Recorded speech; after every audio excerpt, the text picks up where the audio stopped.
Hey everybody, it is I, Hannah, back with another video. Today we are diving into the pink sparkling world of Princess Peach Showtime within 20 minutes.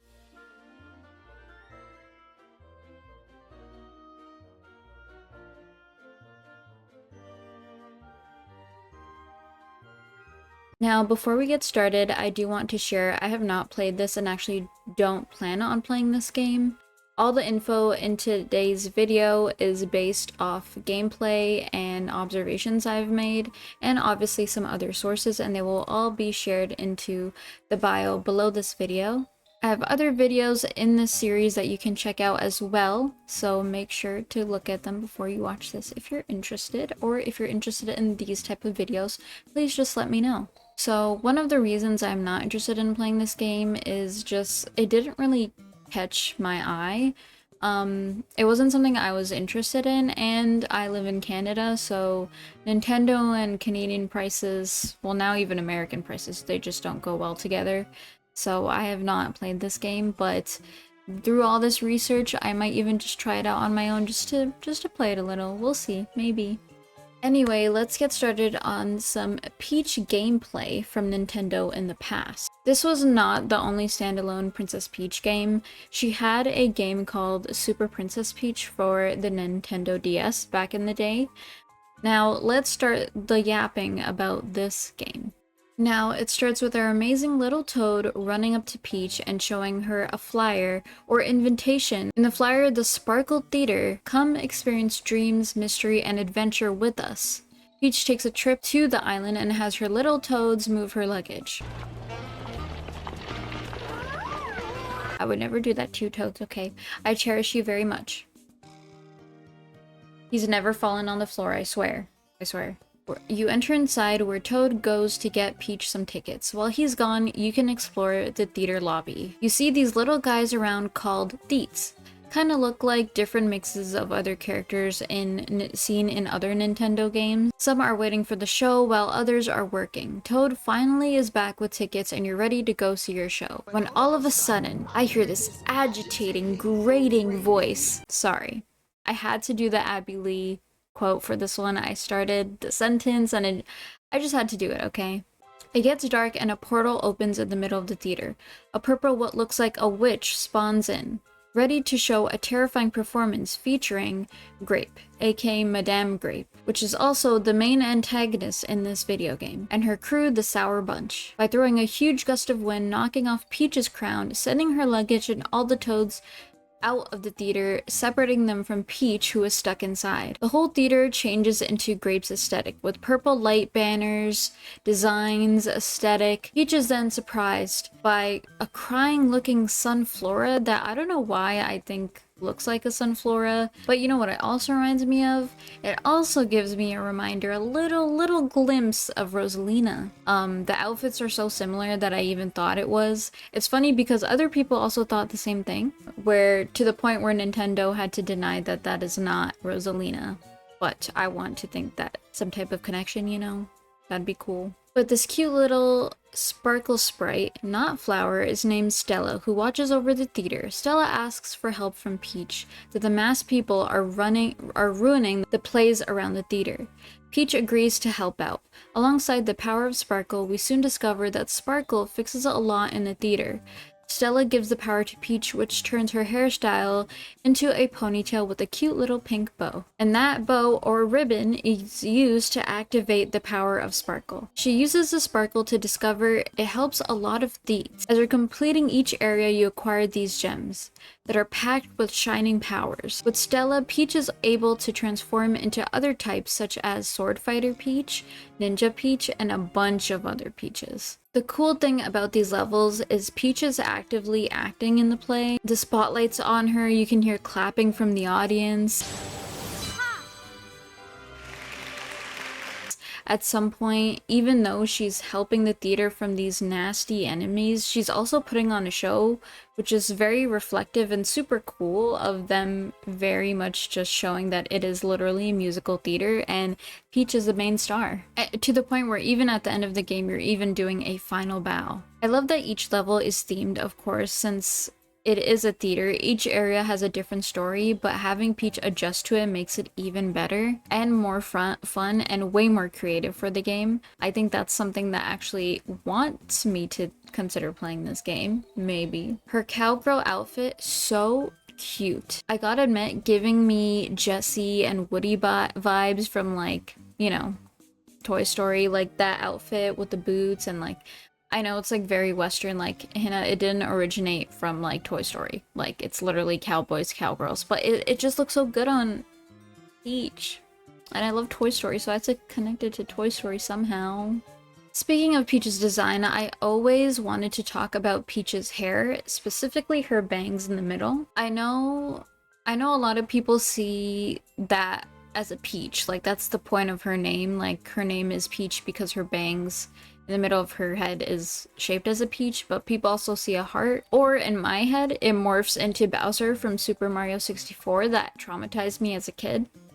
But what do you guys see? Do you see a heart? Do you see Peach, or do you see Bowser? Because I always see Bowser. Now, there's a level and area where you are decorating cakes, and I so hope to see the cake at the end of Super Mario 64. She started it off on one of them, and it completely juked me when it was just a chocolate cake. Then there was a cake that was pink, and I was like, maybe? But the design was way different. I was looking for a hidden Easter egg, but I couldn't find it. But the cookies she makes in the game are based off Yoshi's cookies. And not only does Peach's game incorporate those cookies, but a lot of other Nintendo titles have incorporated Yoshi's cookies as well. And no wedding cake, cause Mario and Peach are just friends. According to Nintendo, they are just good friends. Yeah. Peach successfully recovers the bottom floor levels by using Sparkle and getting rid of the darkness. From each and every one of them, a door spawns in the middle of the room. Using the gems, you can open the door, and you just need at least 10 for the door. Something that is a part of many Nintendo games is the prerequisite factor, where you need a specific amount of whatever to get to this part of the level or to move on into the story or to progress throughout the game. I did it in Toad Treasure Tracker, it's in Super Mario Sunshine, it's in a lot of different things. And as you play throughout the game, the increased amount of gems that you need to open each door just keeps increasing from 10 to 15 to 30. You go through this door as soon as you unlock it. You're teleported into a room with a disco ball, only for it to be a weird bird called Disco Wing. The bird reveals they rewrite stories with Madame Grape, with the power of Darkle also revealed by the bird that Madame Grape uses. You start fighting the Disco Wing. Every time you hit the Disco Wing boss, a dark orb drops out. Once it does, you're fusing Sparkle into it. Eventually you add so much, you take it over, completely defeating Disco Wing. This fixes the whole floor, and you head up to the second floor with more plays to fix. As you go throughout the game, the spirit of different roles Peach has played is entrusted to her for playing a starring role. She did one movie, and now the whole game is about her acting to fight off evil. You hear a spooky yelling noise from the basement. It's a door with a thief's face on it, but it's all grayed out. They sound like they need help. You realize it's the sword fighter Sparkla that you obtained. They're trapped. You free the Sparkla and they're able to continue their role. You continue your journey on the second floor, obtaining different roles such as Thief Peach, Figure Skater Peach, Detective Peach, and so on and so forth. The second door opens this time, and you come face to face with Madame Grape.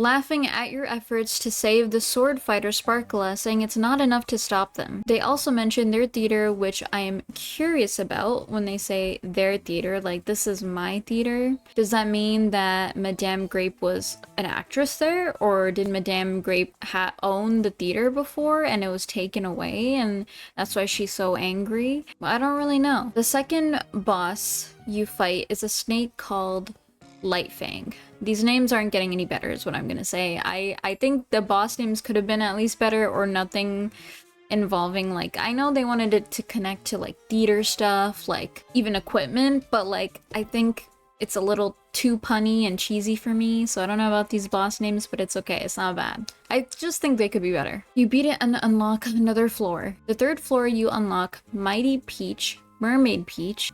You literally can't escape a water level in these Nintendo games. Am I right? You finally open the door to the floor 3. At this point, where you are battling the projector cat, once you defeat the boss, a star lift spawns on that floor. It just helps you to get to other levels quicker, like fast travel, but it is literally just an elevator that takes you to all the levels that you went through. Kind of like Luigi's Mansion. Now, the 4th floor, you obtain Kung Fu Peach, which is the only outfit here, and another door is unlocked once you finish all the levels on that floor. You fight the Spot Lion that is sent by Grape. While Grape is there, Grape mentions that Peach is ruining their evil plan. Basically just saying that you're not helping anymore. Like, before I thought you were just pinching me, now you're actually impacting my whole evil plan. Confirms that Peach is their rival. Lastly, they unlock the top floor. Stella is super impressed with Peach. Stella even mentions that you should have your own role. She has her own game, Stella. Chill. They cleared the top floor, but no door spawns in. Instead, the picture of Madame Grape on the floor disappears. Then Peach and Stella fear that they've gone wrong or something's missing. They decide to save all the Theets in the basement that are trapped. Once the basement doors are cleared and the Theets are saved, the door with Grape's face on it unlocks. Also, what a pretty door. It's so beautiful. It has like gold on the sides and some in the middle. The designing is just perfect in that part. They decide to use the 30 gems that they've acquired throughout the whole game, but they don't work. The magic from those 30 gems just don't help at all. The Theets that Peach rescued in that basement all gather around and give Peach the sparkle power. With this, and with Stella, Peach transforms into Radiant Peach, which is also the final outfit that Peach acquires. Not gonna lie, she was kind of giving Galinda with like her minions around, and then after that going for the evil Madame Grape, which is the evil witch, which after making that exact reference, it really does have some parallels with the Wizard of Oz and Wicked. Firstly, Peach as Galinda has her own color. She's all pink. Madame Grape is all purple, similar to Galinda and Elphaba. The whole point of the game, Princess Peach Showtime, is that it takes place in a theater. And the Wizard of Oz, aka Wicked, is considered not only just a book movie, it is also a very popular musical piece, specifically Wicked. Here, at the final end of the game, Peach is officially granted her powers with her little Theets, just like how Galinda was floating around in her bubble with her little munchkins around her to take down the witch. Grape can be considered Elphaba or an evil witch. It doesn't have to be Elphaba exactly. Madame Grape can also kind of reflect the Oz himself, because if you all know, Oz is kind of just pulling strings. They don't really use a lot of magic, a machine to pull strings. But even like hypothetically, they're just pulling strings throughout the whole story to cause harm and to put on evil and to control people. And that's kind of similar to how Madame Grape has. Grape has a bunch of threads that are connected to the little theater play doors and also to the little enemies within the theaters that you fight as Peach. You walk through the door to officially encounter Madame Grape, to the final glorious stage.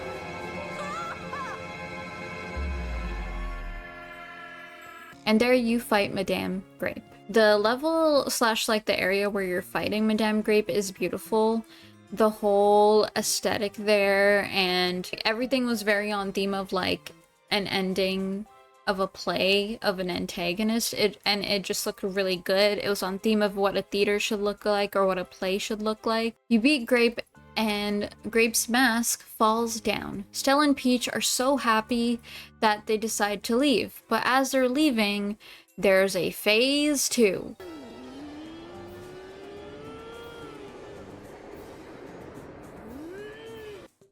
There's a phase 2 to Madame Grape. This time, Madame Grape is much larger, has her hands like this, and the mask is back on, but way bigger. She's way bigger and she destroys the theater, and has potential to destroying the island, which Stella is very worried about. Then comes along all the Theets, and this is not just the Sparklet Theets, and the Theets in the theater, it's the Theets on the whole island giving Peach power.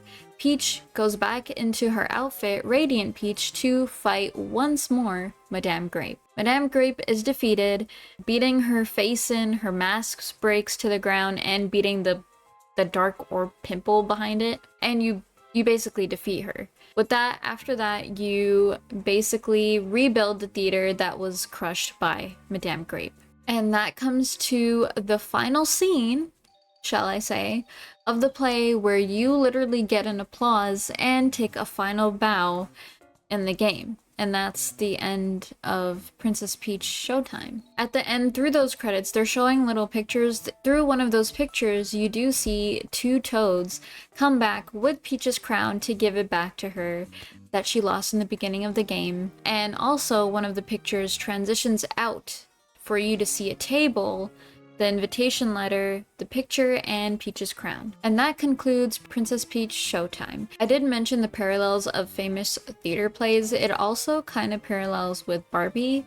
Peach is always changing into different outfits, similar to how Barbie does in the Barbie movie, without the deeper meaning of the Barbie movie. Grape is a mystery for me. They are the main antagonists, but they said that they own the theater and I need to know. So I did some digging. She is a dark and evil sorceress who takes the power of Darkle and invades the Sparkle Theater with her gang of minions called the Sour Bunch Grapes. Grape is a malicious entity with a single-minded focus on creating the ultimate tragedy. That's the whole point. There has to be a tragedy within the play, which is kind of like Macbeth tragedy that always have tragedy. That's kind of just the whole purpose of what Madame Grape wanted. They just wanted tragedy in a play. They didn't want any happy endings. They wanted tragedy, which is cool because, you know, it reflects other theater plays. During the credits, Grape's mask is seen floating away from the theater, indicating that she may return to take revenge on either the Mushroom Kingdom or the princess. So I do see another sequel in the future because of her mask floating away, but I don't think it will be on that island. I do think it will be in a different setting, and Madame Grape is one of the few villains that Mario and Luigi don't know at all. If you think about it, they don't hint at her in any shape or form in anything else from what I know of, unless I missed out on a detail, and you should let me know. I just think she's literally just made to rival Peach, similar to how Bowser is made to rival Mario, and similar to King Boo and Luigi. So that's really what I think of Madame Grape. I don't think there's anything else deeper as of right now until there's another game or new information out. The island. Now, shown in a little cutscene, the island has a theater in the middle with little docks around it and what looks like rock stairs, so similar to like a coliseum around the theater. Instead of people sitting there, there's a bunch of houses that are owned by the Deets that live there. Speaking of the Deets, they seem like toads for this specific island. There's a lot of them just living there. Some of them are working there. They're just populated around that area. They made that island their home. As I mentioned earlier, we do see Madame Grape's mask float away. Literally right after beating her and breaking her mask, even though it's floating away in the water. That's just a hint of a potential new game and seeing Madame Grape in the future. Anyway, what do you guys think? Will we see another Peach game in the future? Do you personally like Madame Grape as a villain, and do you prefer Sparkle or Darkle? See you all next time. Make sure to subscribe and like, and I will see you all next time. Let me give you my final bow.